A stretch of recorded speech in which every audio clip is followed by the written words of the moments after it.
All right, so we're going to take a deep dive into this anxiety and stress course you found. Yeah. And what I'm really curious about is how this course kind of gets past those surface level symptoms, the Right. stuff we kind of already know and hate. Yeah. It's actually a fascinating approach. It kind of jumps right in, assuming you already know the difference between, stress from like a deadline or something and that sort of free-floating anxiety that we can all get sometimes. And it jumps right into these subcategories, which is something I actually hadn't really thought about too much before. Like what? Well, for example, take acute versus chronic stress. Okay. We know chronic stress is, the real killer long term. Yeah. But even planning a vacation, the course pointed out, Right. can be like dominated by acute stress. Right. To the point where you need a vacation from planning the vacation. Oh my gosh, yes, tell me about it. I'm already, my shoulders are tensing up just thinking about that. I think I'm getting what you mean, chronic stress from work is bad. But what about all those little things, Exactly. All those little bursts of acute stress that we just kind of brush off. Yeah, Maybe they add up more than we realize. exactly. And then on the anxiety side, it breaks things down beyond just generalized anxiety disorder. Okay. You've got social anxiety and panic disorder and situational anxiety. Right. So anxiety has its own taxonomy, and knowing which one you're dealing with is kind of key to figuring out how to cope with it. So it's like a much deeper dive than just, hey, if you're stressed, try meditating. Right, exactly. Yeah. But here's where it gets really interesting. Okay. Module 2 is all about these personal triggers, Mm-hmm. and they really emphasize that everybody's triggers are different. Okay. It's not enough to just say like, oh, work stress or relationship problems. You have to get way more specific. So it's less about these big external pressures and more about how we react to them. Exactly. It goes into things like negative self-talk, which we all do. Oh. But the course is asking, to what extent are you doing this? Right. Are you catastrophizing every little setback? Right. And then there's perfectionism. Now, some perfectionism can be healthy, Right. but the course makes this point that it can really be a huge anxiety trigger if you let it control you. Oh yeah, my inner perfectionist is definitely taking notes right now.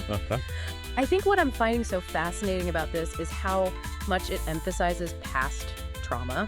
Yes. It's not just about what's happening now, but how all of our past experiences kind of shape those reactions. Absolutely. It's like certain situations can trigger these old patterns, Right. even if you're not consciously aware of the connection. Uh-huh. So unearthing those triggers is like real detective work, which this course really encourages. So they give you tools to do this, right? It's not just like think about it for a while. Oh yeah, they're big on journaling Yeah. and mindfulness exercises and really looking for patterns. Okay. What I thought was interesting is they're not just throwing these techniques at you, they're weaving them into this whole process of understanding your anxiety. I love that. And this is where I think if you are listening to this along with us, Yes. this is where you grab that notebook Yeah. and start thinking about what are those situations that make you anxious? Right. What are the thoughts that pop up? Don't just let us do all the thinking here. Exactly. This is where the rubber meets the road, because once you've kind of identified those triggers, Right. then you can start looking at what are the root causes. Okay. And that's where Module 3, I think, gets kind of mind-blowing. Lay it on me. What kind of aha moments are we talking about here? Well, you know how sometimes it feels like it's our thoughts that are actually creating the anxiety, Uh-huh. not the other way around. Right. The course dives into these things called cognitive distortions, Okay. like catastrophizing, Oh, yeah. assuming the worst is always going to happen. Oh, that's my specialty. But here's what I find so fascinating. It's not just about identifying those thought patterns, but understanding why they're so powerful. The course explains how these distortions actually get wired into our brain's neural pathways. Oh, wow. So you automatically jump to that worst case scenario without even realizing it.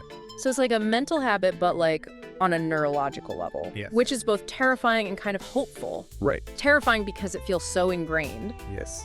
but hopeful because maybe we can rewire those pathways. Exactly. That's where cognitive behavioral therapy, or CBT, comes in, Uh-huh.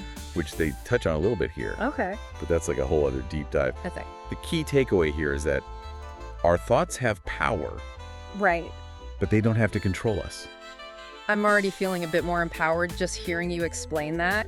Like, oh, it's not just me being crazy. There's actual science behind this. Right. But hold on, didn't the course also talk about, like, lifestyle stuff? Oh, absolutely. Like, that's got to be a root cause too, right? Totally. Module 3 doesn't just stay in your head. It goes into all those things that we know we should be doing, but maybe aren't always so great at. Yeah. You know, sleep nutrition. Right. Remember you were telling me about that extra cup of coffee before that big presentation? Oh, yeah, maybe not the best idea. Maybe not the best choice for your anxiety Yeah, levels. okay. Ouch, but you got me there. It's true. You know, we all know this stuff, but the course really seems to drive home how those even small choices can add up. Yeah, It's not about being perfect, it's about being aware. exactly. And then there's the stuff that, you know, maybe we don't like to talk about as much, but the course doesn't shy away from it. Okay. You know, alcohol substance use, Right. these quick fixes Yeah. that ultimately actually make anxiety worse in the long run. Right. It's about honesty. You know, Yeah. what are we really using to cope, and is it actually helping or hurting us? Okay. I'm feeling a little called out, but in a good way. It's like time to take a hard look at my habits and you know what's actually serving me. But before we get too deep into like the actionable stuff, Yeah. you mentioned that Module 4 gets into brain chemistry. Yeah. This I always find so fascinating, but also intimidating. Can we really understand, like, how our brains work on this level without getting a PhD in neuroscience? I think so. The course keeps it surprisingly accessible. Okay. They break down how cortisol, the stress hormone, is flooding your system when you're constantly on edge. Right. And then there's the role of serotonin and dopamine. Okay. You know, those mood regulators that can get thrown off balance by, well, basically everything. So it's not just like woo-woo stuff when people say exercise and diet can affect your mental health. Well- There's actually like a chemical basis for it. Absolutely. And what I found fascinating was how they connected this back to trauma. Mm-hmm. Apparently, trauma can actually impact the brain's development in a way that makes you more susceptible to anxiety later in life. Whoa. Okay, that's heavy stuff. But I guess it makes sense if our brains are really shaped by our experiences, then those early traumas are going to have, you know, a lasting impact. Yeah. So how do we even begin to unpack all that? Well, that's where Module 5 comes in, thankfully. It's packed with tools and strategies that go beyond just understanding the problem. Okay, because honestly, I can read all this stuff about cortisol and, you know, distorted thinking, but if I don't know what to do about it, then I'm just going to get more anxious. I hear you. The good news is this course is all about action. But it's not just like a one-size-fits-all solution. It starts with these mindfulness and self-awareness practices, which honestly at first I was kind of like, more meditation talk. I was going to say that's like the go-to advice for everything these days. I know, right? But the way they explain it here, it actually makes a lot more sense. They dive into how meditation can actually create space between your thoughts and your reactions. Okay. So instead of getting swept away in that anxiety spiral, you're building the ability to observe it. Okay. That makes more sense than just like empty your mind and chant Om. Right. But like, there are so many types of meditations. How do you even know where to start? That's what I liked about this course. They actually walk you through different techniques, like focusing on your breath or using guided meditations or even just noticing your thoughts without judgment. It's more about finding what works for you. It's like meditation is not the solution. It's a tool to build that awareness we were talking about. Exactly. And then you can apply that awareness to all these other areas of your life. Exactly. And speaking of tools, let's not forget deep breathing. I know it sounds basic, Yeah. but they actually break down the science of how it impacts your nervous system. Right. You know, when you're stressed, you take these short, shallow breaths, which actually signals to your body that you're in danger. Oh, wow. But deep, slow breaths, on the other hand, actually tell your body, okay, chill out, we're safe. It's almost like tricking your body into calming down. I remember reading somewhere that like Navy SEALs use box breathing techniques Oh, yeah? to stay calm under pressure. So if it works for them, maybe it can work for like my daily commute. Exactly. And the best part is you can do deep breathing exercises anytime, anywhere. You know, feeling overwhelmed at work, take a few deep breaths. Stuck in traffic. Deep breaths. Yeah. It's like you're hitting the reset button on your nervous system. Speaking of resetting, I feel like staying present is a huge part of this too. Yes. I'm so guilty of living in my head, Me too. constantly worrying about the future or replaying the past over and over again. Oh, yeah. It's exhausting. But the course really emphasizes that, you know, true peace lies in the present moment. Right. When we're fully present, We're not consumed by those worries or regrets. Easier said than done, though, right? Totally. Hmm. But they did give some great tips for practicing presence, Okay, like what? like really savoring your morning coffee. Okay. Paying attention to the taste, the Yeah. aroma, the warmth of the mug in your hands. That sounds almost poetic. It is. It's beautiful. Or Mm-hmm. taking a walk in nature and really noticing the sights and sounds and sensations around you, Yeah. engaging all your senses. It's like hitting pause on that constant mental chatter. Okay, so we've got mindfulness and deep breathing and staying present. It's starting to feel like a real toolkit here. That's exactly how Module 5 frames it. They call it the Stress Reduction Toolkit.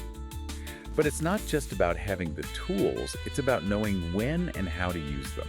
Because let's be real, you can't just meditate your way out of every stressful situation. Exactly. Sometimes you need a more practical approach. Right. That's why they encourage you to create this personalized stress reduction plan. Ooh, personalized. I like the sound of that. Well, It's not one-size-fits-all advice. It's about tailoring it to your triggers in your life. Exactly. For example, if you know that mornings are super stressful for you, maybe you create a calming morning routine. Okay. That includes, meditation or a few minutes of journaling. Or if you know work deadlines tend to send you into a spiral, maybe you block off specific times for focused work and learn to say no to those extra projects. Right? It's about taking control and building those healthy habits that support your well-being. Right. But don't forget those everyday stress busters too.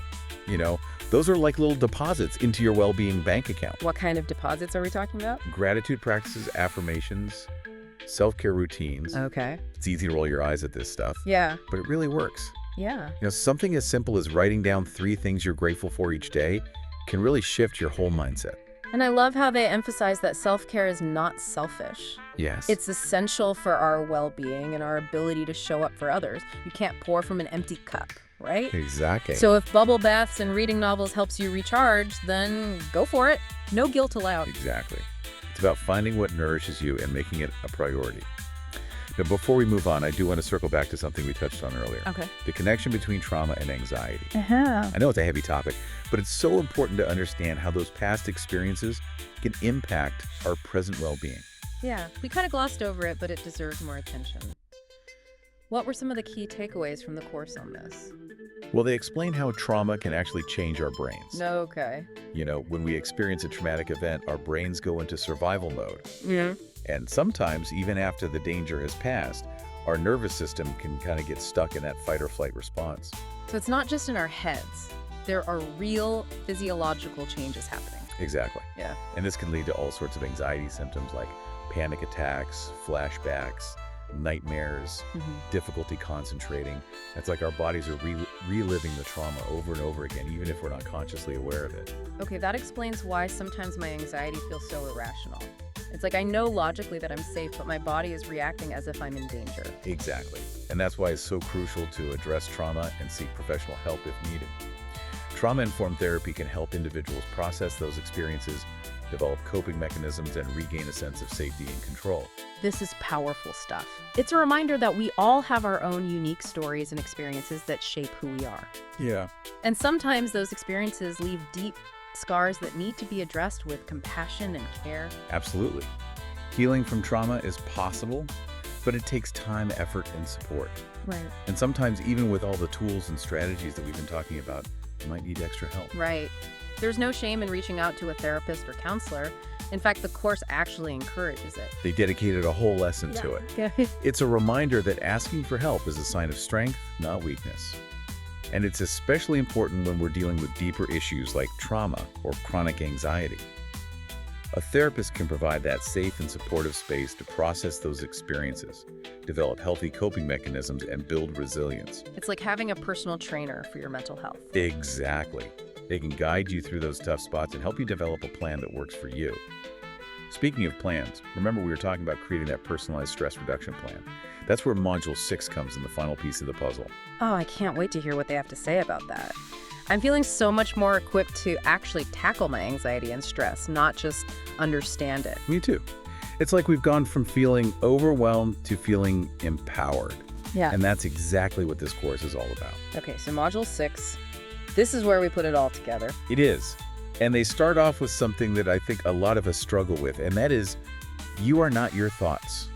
Yeah, I hear that a lot, but like sometimes it really feels like my thoughts are me, especially when I get in that anxiety spiral. Right. It's like I get hijacked by those negative thoughts. And that's where the mindfulness practice comes in that we were talking about earlier. Right. The Course really emphasizes that you can learn to observe those thoughts without judgment, Huh. almost like they're just cars passing by in a highway. So instead of like getting in every car and taking a ride down Anxiety Avenue, I can just watch them go by. Exactly.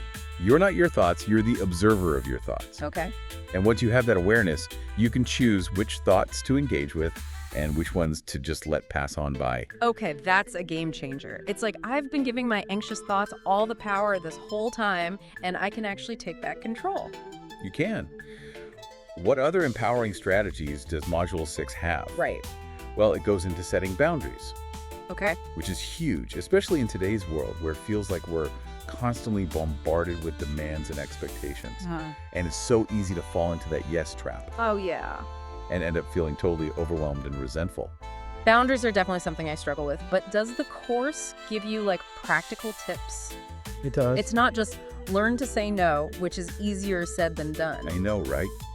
It's about recognizing your limits and communicating them clearly. They even have a whole section on how to say no gracefully, which, let's be honest, is a skill we could all use. Yes, please. It's about protecting your time and energy so you can show up for the things that truly matter. So it's not just about saying no to others. It's also about saying no to ourselves, right? Like no to overcommitting, no to pushing ourselves beyond our limits, no to that second piece of cake, even though my inner critic is screaming at me to be good. Exactly. Boundaries are about self-respect and self-care. And speaking of which, remember how we were talking about stepping outside of our comfort zones? Uh-huh. I thought we were trying to reduce stress, not add to it by doing scary things. I know, right? It sounds kind of counterintuitive. But the Course makes this point that our anxiety can actually keep us stuck in this rut, afraid to try new things or face those challenges that might actually help us grow. So it's like facing your fears in a controlled way, almost like exposure therapy, but for life in general. Exactly. It's Yeah. about building mental resilience. Think of it like exercise. You have to push yourself a little bit to get stronger. Okay, I'm starting to see the logic here. Yeah. So what kind of comfort zone challenges are we talking about? It could be anything from trying a new hobby or speaking up at a meeting to finally tackling that project you've been putting off. Okay. The key is to start small and gradually expand that comfort zone. So it's not about jumping out of an airplane or anything. Yeah. It's about those small, manageable steps that build confidence over time. Okay, I can get on board with that. And remember, you don't have to do it alone. Module 6 also emphasizes building a supportive network. Right, we touched on that before, but it's worth repeating. We're social creatures. You know, we need connection. Yes. And I think when we're struggling, having people we can turn to can make all the difference. Totally. It's about knowing you're not alone. Whether it's a friend, a family member, a support group, or a therapist, having someone to talk to, vent to, or just get a hug from can really help you feel less overwhelmed and more capable of dealing with whatever life throws your way. Sometimes just talking about it helps you gain perspective. It's like, Yeah. oh, other people feel this way too. I'm not crazy. And they survived, so maybe I can too. Exactly. And if those feelings are really intense or you're really struggling to cope, that's when seeking professional help becomes even more crucial. A therapist can provide the guidance, tools, and support that can help you navigate those challenges and find lasting solutions. So to wrap things up, Module 6 is really about taking ownership of your well-being. It's about moving from this reactive state to a proactive state. Exactly. It's about recognizing that you have the power to create a life that feels good both mentally and physically. Right. And it all starts with those conscious choices, day by day, moment by moment. This has been such a great conversation. I feel like we've covered so much ground. I have. And I'm walking away with not only a better understanding of anxiety and stress, but also a sense of hope and some real tools that I can start using today. Me too. And I think that's what's so powerful about this course. It's not just about information, it's about empowerment. Well said. So to all of our listeners out there who are on this journey with us, Yes, we see you, we support you, and we believe in you. You've got this. absolutely. Thanks for joining us on this deep dive into anxiety and stress. Until next time, take care of yourselves and each other.